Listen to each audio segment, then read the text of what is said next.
Welcome to my channel, where we discuss everything and all things politics, economy, and development in Nigeria and around the world. In this video, I want to quickly address Kenneth Okonkwo's dishonest dragging of Peter Obi's name as he ports to All Progressive Congress, the ruling APC. He has not yet declared that he is moving to APC, but that is likely going to be his abode, going by the fact that I'm not convinced by his claim that he's not looking up to joining APC or PDP. This is because in the statement that he issued, he said he has not made up his mind to move to APC or PDP for now, which explains a lot. So, but we're going to talk about it in the sense that why I'm doing this is because he dragged Peter Obi's name in his leaving Labour Party and moving to wherever he wants to go. That's why I'm addressing this video, because he dragged Peter Obi's name into it, which was unnecessary, if you ask me. Now, before I go further on this, if you are new to my channel, you have not yet subscribed to my channel, please subscribe to my channel. Hit the subscription button, hit the notification bell. When you subscribe to my channel and hit the notification bell, anytime I have a new video, you'll be among the first to know. God bless you. And also don't forget, on my wall here, I placed some books written by me, by yours truly. These books are books you can get on Amazon. If you just type the title of the books and my name, it will lead you to Amazon, where you can purchase these books either as ebook, paperback, or as a hard copy. Amazon does print on demand. If you ask for it, they will print it for you and they will bring it to your doorstep anywhere in Nigeria or around the world. Thank you and welcome on board as we dissect Kenneth Okonkwo's dishonest dragging of Peter Obi's name as he ports to APC and abandoned the Labour Party. Now, why did I say that he dragged Peter Obi's name in his matter? When Reno Omokri, one of the key supporters of Alhaji Atiku Abubakar, the presidential candidate of the 2023 presidential election, the presidential candidate of People's Democratic Party in 2023 presidential election, when he left Atiku Abubakar and went back to his vomit in supporting President Bola Ahmed Tinubu, a man he routinely called a drug lord, which you can see it anywhere that internet is available. Reno Omokri consistently was calling Bola Ahmed Tinubu a drug lord during the campaign when he was rooting for Atiku Abubakar. He left and is among the staunchest defenders of Bola Ahmed Tinubu. He didn't have to drag Atiku Abubakar. He just spotted. He didn't give any explanation, and nobody cares about his explanation. He moved on with his life. He didn't have to write a lengthy statement dragging Alhaji Atiku Abubakar into his matter. He left. Similarly, Daniel Bwala, one of the spokespersons of Atiku Abubakar presidential campaign, he also ported, as they say in local parlance in Nigeria. He ported from Atiku Abubakar and went back to his vomit. He left Bola Ahmed Tinubu because Bola Ahmed Tinubu ran Muslim ticket and he didn't like it. He left. He was also among those who also criticized Bola Ahmed Tinubu over his alleged drug link. And I can tell you for free, if Atiku Abubakar had been the one that INEC announced as the winner of the election, Bwala would have been with Atiku Abubakar and he would have still be calling, if Tinubu is to say anything, he will still remind him about his alleged drug link. But today he has gone back to his vomit. Why did I bring these two people? Because when Daniel Boala moved to Tinubu's side, he didn't have to drag Atiku Abubakar into his matter or write a lengthy episode talking about how Atiku fell, how he's no longer, he doesn't have confidence in Atiku again, how Atiku was not courageous enough. They didn't have to do all that kind of nonsense. They move on with their lives. Atiku has moved on with his life.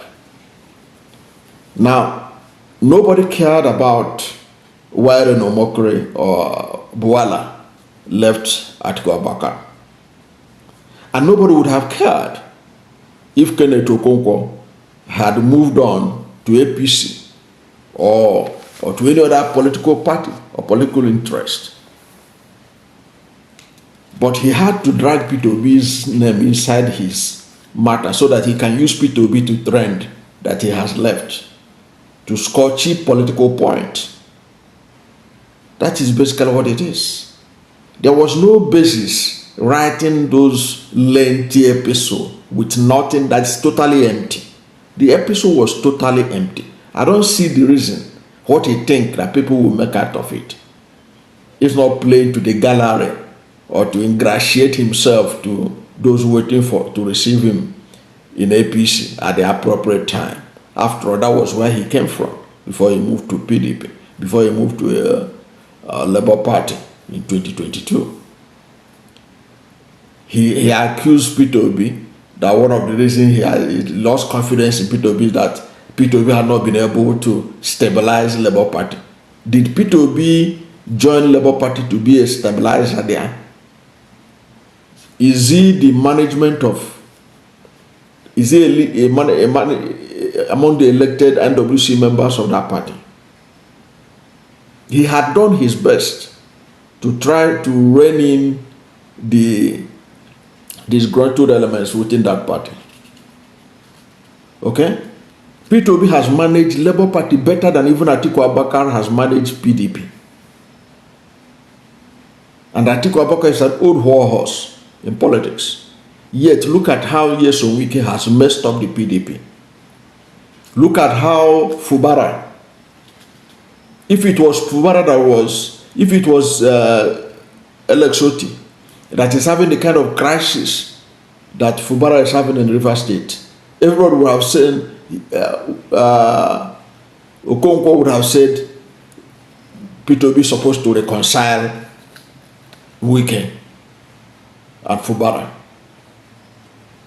But even to pay a courtesy call to Fubara in solidarity, Atiku Abubakar has never done that. And nobody has crucified him.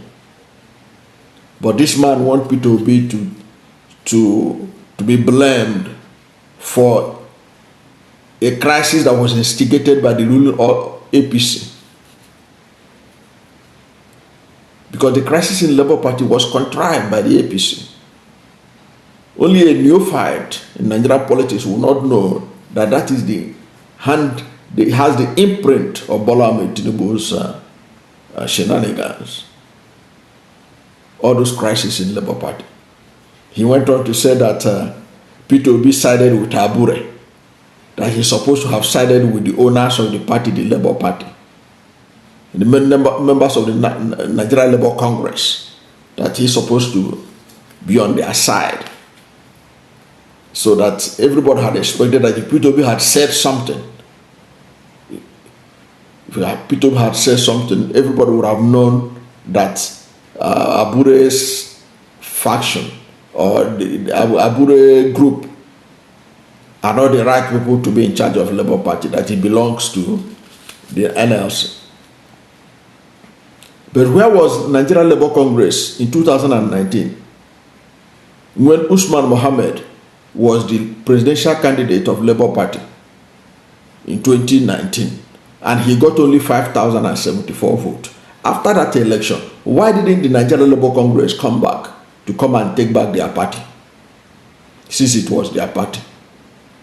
After the 2019 presidential election, the presidential candidate of Labour Party scored only 5,074 votes.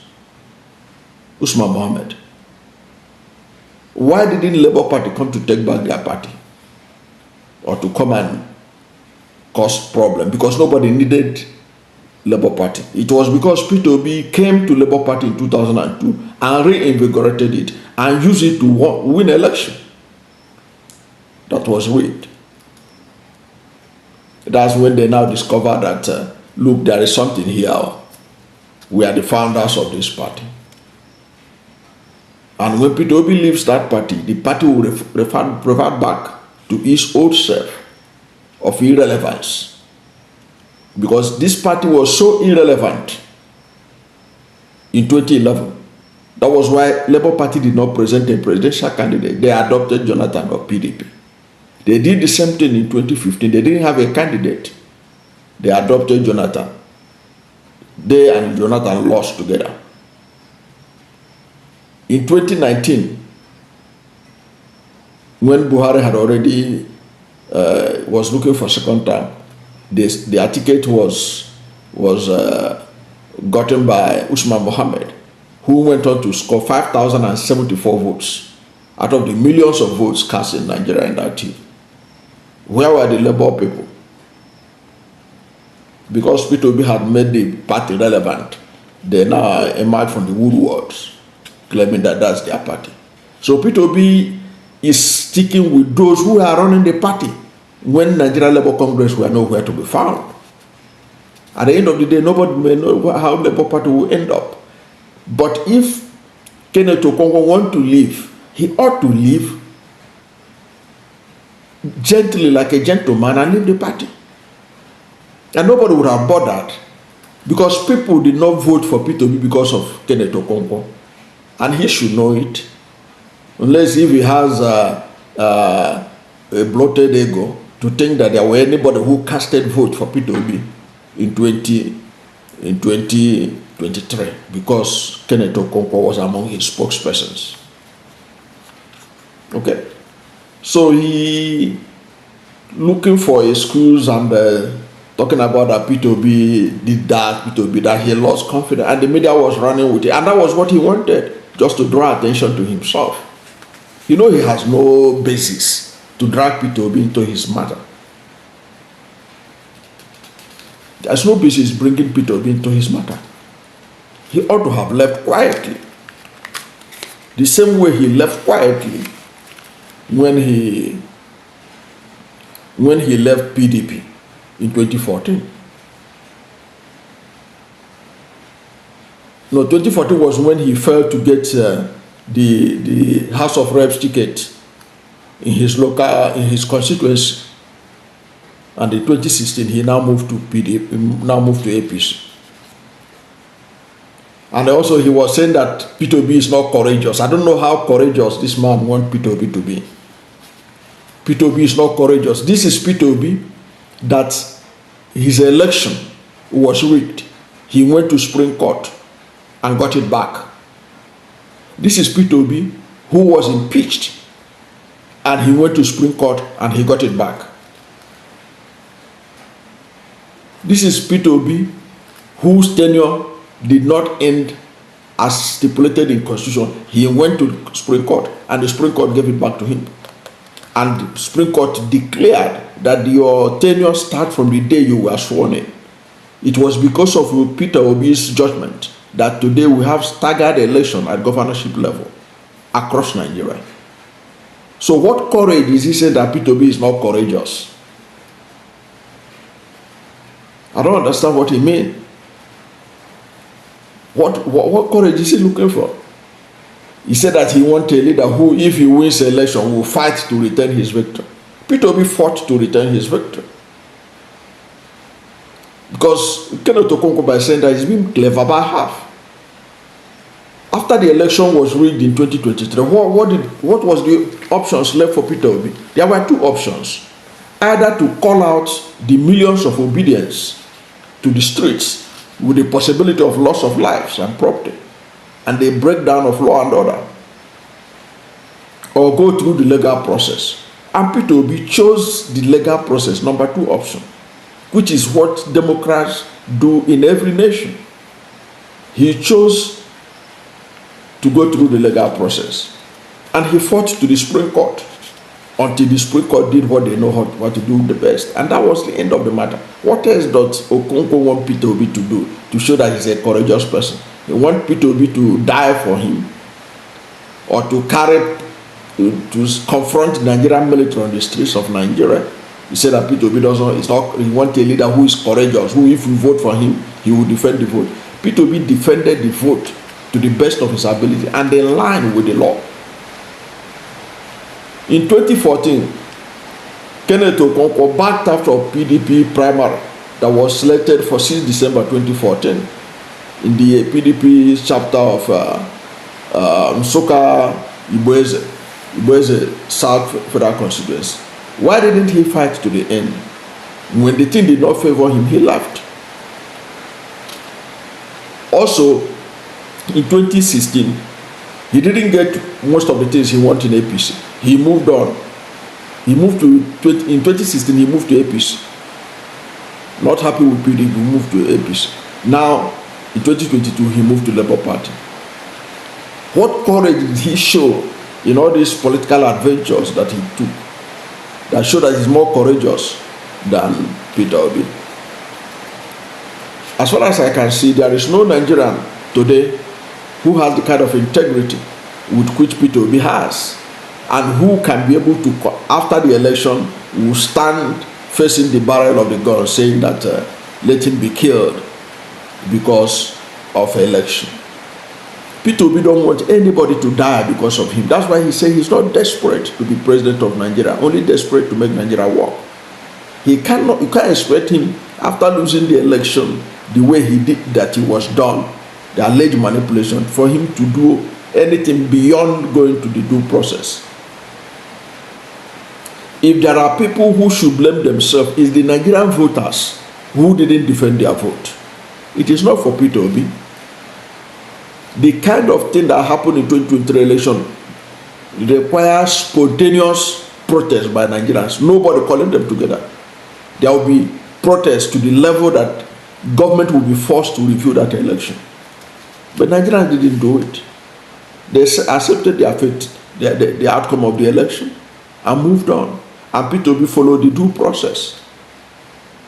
I don't know what else Kenneth Okonkwo want Peter Obi to have done, except to follow that same due process that he followed, going to the Supreme Court, exhausting all the legal process to challenge the outcome of the election. So what is Okonkwo talking about? What is it he's looking for? And he said that he's looking for a leader who has integrity and who will stand by when after the election to defend the vote. Where is he going to find them? That idealistic leader. Where is he going to find it? In PDP, in APC. Where are you going to get them? Anybody better than Peter Obi's integrity and courage in taking the matter to the Supreme Court, as that's the only option left for him. Where is he going to go to get any leader more idealistic? The idealistic leader he's looking for, who has integrity, who will defend the vote. No one man can defend the vote in Nigeria. That is why when Nigerians vote, they should defend their vote. And if Nigerians are not careful, the 2027 election has already been rigged. The only way out of it is to ensure that the necessary legal backings, amendments are made to the Electoral Act, ensuring compulsory transmission of electronic result, and the Nigerians ensuring that never again will what happened in 2023 repeat itself in 2027. That's the only way. If anybody is waiting for one single man to fall from heaven or Peter Obi to do it, the person is wasting his time. And Kenneth Okonkwo is wasting his time if he thinks that he can find one man who after the election will stand and face the barrel of the gun to defend the mandate that people gave him, when the people themselves are not ready to defend the mandates they gave out to him. Because the mandate that was given to Peter Obi is not his personal, it's a mandate of the Nigerian people. So Peter Obi did what he had to do under the law. So if there is anybody who is not courageous, it is Kenneth Okonkwo. He didn't have the courage of his own conviction to move on with his political life without dragging Peter Obi into the matter, just to score cheap popularity, so that as his name was all over, was trending in Google and everywhere where news are sought. That's what he wants. That's what he wants. He didn't have the courage of his own conviction to move away quietly, the way Reno Mokri and Boala did. But he wants to trend with Peter Obi, and he has done it. But that's by the way. But at the end of the day, it does not diminish who Peter Obi is as a leader, as a man of integrity, as a man who was committed to taking this country from consumption to production. It doesn't take anything. Because I have never met anyone who say I voted for Peter Obi because of Kenneth Okonkwo. I think Kenneth Okonkwo should know that nobody voted for Peter Obi because of him, because of Kenneth Okonkwo. People voted for Peter Obi's integrity, his capacity, and the anti-corruption stand, which none of the presidential candidates in the last election could equal. That's my take on this matter. Thank you for watching this video, and if you are new to my channel, you have not yet subscribed to my channel, please subscribe to my channel, hit the subscription button, hit the notification bell. When you subscribe to my channel and hit the notification bell, anytime I have a new video, you'll be among the first to know. God bless you. And please don't forget to like this video, because when you like it, Google will rank it high and recommend it for more people. Thank you, and God bless you and yours.